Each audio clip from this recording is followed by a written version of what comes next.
بسم اللہ الرحمن الرحیم۔ السلام علیکم ورحمۃ اللہ وبرکاتہ۔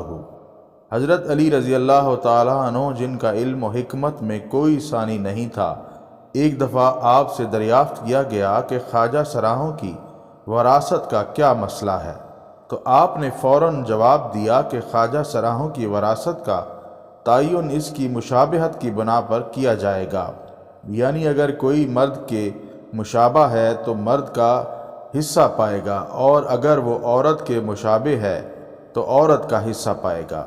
اس سے ثابت ہوا کہ اسلام نے مرد اور عورت کی طرح اس تیسری جنس کو بھی حقوق سے نوازا ہے۔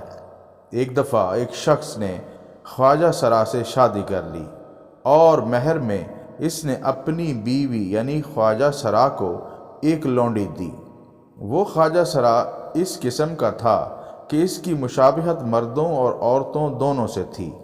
اس شخص نے اپنی بیوی یعنی خواجہ سرا سے جمع کیا تو اس کا بیٹا پیدا ہوا، اور جب اس خواجہ سرا نے اپنی مہر میں آئی لونڈی کے ساتھ جمع کیا تو اس سے بھی ایک بیٹا پیدا ہوا۔ جب یہ معاملہ حضرت علی کے سامنے پیش کیا گیا تو آپ نے خواجہ سرا سے دریافت کیا کہ تمہاری مشابہت مرد کی طرح ہے یا عورت جیسی ہے؟ خواجہ سرا نے بتایا کہ مجھ میں مرد اور عورت دونوں کی خصوصیات پائی جاتی ہیں، مجھے ماہواری بھی آتی ہے اور میں مردوں کی طرح بھی زندگی گزارتا ہوں۔ حضرت علی رضی اللہ تعالیٰ عنہ نے اپنے غلاموں کو حکم دیا کہ اس خواجہ سرا کی دونوں طرف والی پسلیاں شمار کریں، اگر بائیں جانب والی ایک پسلی کم دکھائی دے تو پھر اس کو مرد سمجھا جائے گا، ورنہ اس کو عورت تصور کیا جائے گا۔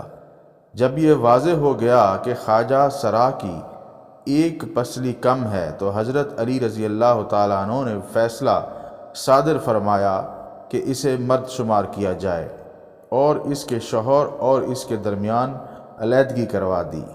قرآن پاک کی سورہ شورى آیت نمبر 49 سے 50 میں اللہ تعالیٰ کا فرمان ہے کہ وہ زمین اور آسمان کی بادشاہی کا مالک ہے، وہ جو چاہتا ہے پیدا فرماتا ہے، جسے چاہتا ہے لڑکیاں دیتا ہے، جسے چاہتا ہے لڑکے لڑکیاں دیتا ہے، اور جسے چاہتا ہے بانجھ پیدا کر دیتا ہے۔ وہ سب کچھ جانتا ہے اور ہر چیز پر قادر ہے۔ اللہ تعالیٰ غفور الرحیم ہے، وہ جو چاہتا ہے کرتا ہے، لیکن یاد رکھیں کہ اللہ تعالیٰ کبھی کسی پر ظلم نہیں کرتا۔